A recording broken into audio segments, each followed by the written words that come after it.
Mama mwenzio bado anatapika damu muda wote ule, anatapika damu tu kila muda, hapa akikaa anatapika damu tu, akikohoa damu. Ndio nimemletea dawa hii hapa, sasa hivi atapona.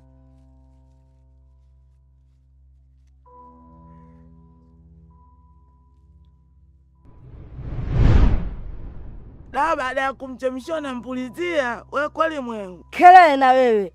Funga domo lako hilo. Mambo mengine hata yakuhusu. Mbona kama nimepona? Ndio umeshapona. Jiandae upike chakula cha mchana watu tule. Umepona kabisa, usikie maumivu au? Ndio, najiona niko sawa.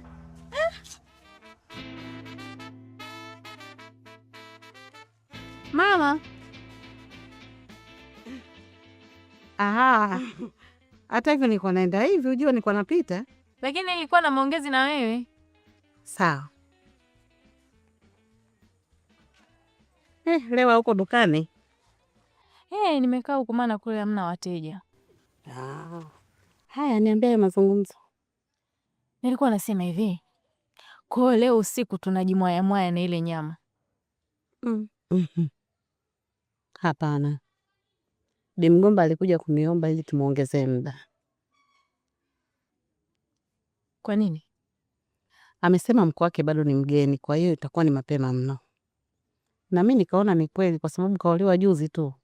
Kaona haina shida, tumvutie muda. Kwa saizi. Salama, vipi baba? Safi kabisa. Ona mnapiga story.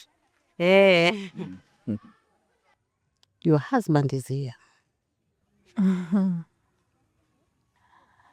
Never mind. We will meet tonight to end our conversation.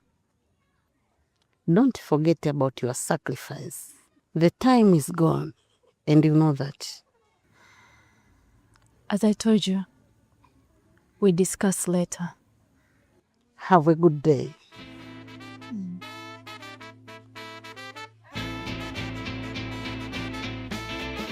Mke wangu, hiki si Kiingereza hichi? Amenitia gizani kwa kweli. Kwa hiyo huyu mama naye amejifundisha Kiingereza? Anakiongea. Sema mimi najivunia kuwa na wewe mke wangu. Yaani unakitwanga Kiingereza. Ila inabidi na wewe ujifunze. Hiyo pointi. Hiyo pointi. Maana kama pata mnanisema mimi nilikuwa sijui chochote.